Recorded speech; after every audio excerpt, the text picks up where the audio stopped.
বিয়ে, জন্মদিন, যে কোনো উৎসব আনন্দ অনুষ্ঠানে খুব সুলভে অত্যাধুনিক ডিজাইনের মেহেন্দি পরানো হয়। ঠিকানা গোড়াবাজার, বহরমপুর। যোগাযোগের নম্বর 8617444283।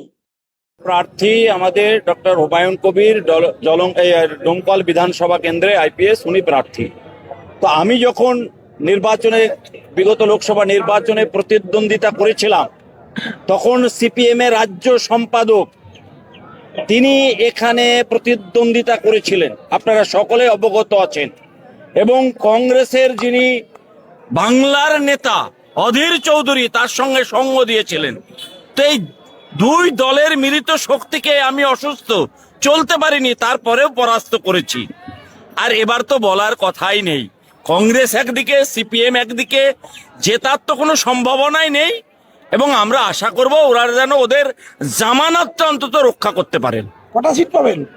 মুর্শিদাবাদ জেলার 22টা বিধানসভা কেন্দ্র, 22টাতেই আমরা আমাদের প্রার্থী, ঘাসফুলের প্রার্থী, তৃণমূল কংগ্রেসের প্রার্থী নিরঙ্কুশভাবে জয়লাভ করবে। কারোর সাথে কোনো প্রতিদ্বন্দ্বিতা করার মতো বাজারে কেউ নেই। হুমায়ুন কবির তো মুখ খারাপ করে বলছে যে ওই হবে। দেখুন, হুমায়ুন কবির এমন একটা ব্যক্তি, তিনি নতুন পার্টি তৈরি করে যেভাবে কদিনের মধ্যেই, প্রথম দিন যেদিন পার্টি তৈরি করেছে সেদিন থেকেই শুরু হয়েছে তার চরিত্রের পদস্খলন। পানশালায় গিয়ে মিটিং করছে, যেখানে বাইজি নাচানো হয়, মদ খাওয়া হয়, সেখানে কি তিনি মিটিং করছেন?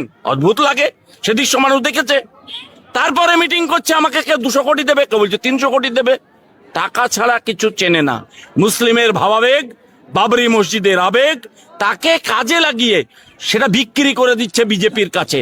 আর বিজেপির হাতে তামুক খেয়েই তো হুমায়ুন কবির বাংলায় হেলিকপ্টার পেয়েছে। দেখছেন আপনারা, কদিনের পার্টি হেলিকপ্টার নিয়ে প্রচার করছে। আবারও দেখছেন যে এই হুমায়ুন কবির আজকে কিভাবে বিশেষ করে মাইনরিটি কমিউনিটির ভাবাবেগকে কাজে লাগিয়ে, বাবরি মসজিদকে কাজে লাগিয়ে তিনি যেভাবে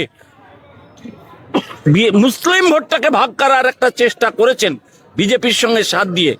আজকে আপনাদেরকে প্রশ্ন করছি, আজকে যদি হুমায়ুন কবির, উনি বলছেন এআই, আবার পরেই বলছেন, আপনারা দেখেছেন যে না, আমার ওটা 55 মিনিটের ভিডিও ছিল, এটা তো মাত্র 19 মিনিট দেখানো হয়েছে।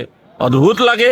তো 55 মিনিটে ভিডিও কি কি সরা পরামর্শ হয়েছে, কিভাবে মুসলিমদেরকে বিক্রি করে দেওয়া হচ্ছে, কিভাবে বিজেপির কাছে সারেন্ডার করছে, কিভাবে ভোট ভাগাভাগি করে বিজেপিকে ক্ষমতায় নিয়ে আসার চক্রান্ত করছে, সেটা তো আমরা দেখেছি। তার ঘরে বসে এই পরামর্শ চলছিল, সে ভিডিও তো আছে।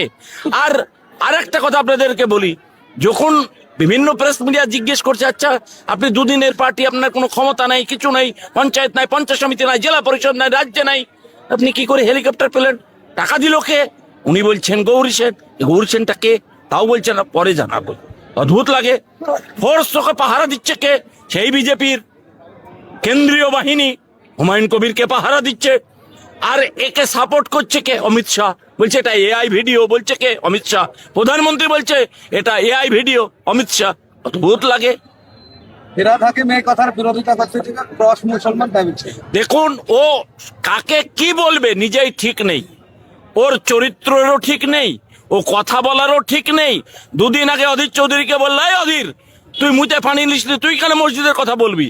দুদিন পরেই সেই অধীরকে বলছে দাদা যেখানে দাঁড়াবে আমি সমর্থন করব। এক অদ্ভুত লোক, কাকে কখন কি বলে তার নিজের কোনো ঠিক নেই।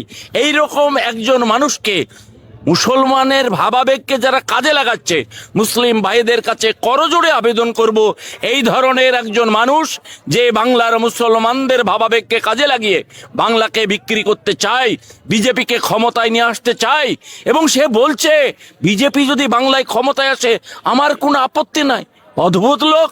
যে বিজেপি বাবরি মসজিদ ধ্বংস করলো, প্রকাশ্যে ভেঙে দিল, সেই বিজেপির একসময় প্রার্থী এই হুমায়ুন কবির রয়েছে। তার কোনো চরিত্র আছে? এই ধরনের লোককে যেন বর্জন করে বাংলার মুসলমান সমাজ সকলের কাছে করজোড়ে আবেদন করছি, অনুরোধ করছি।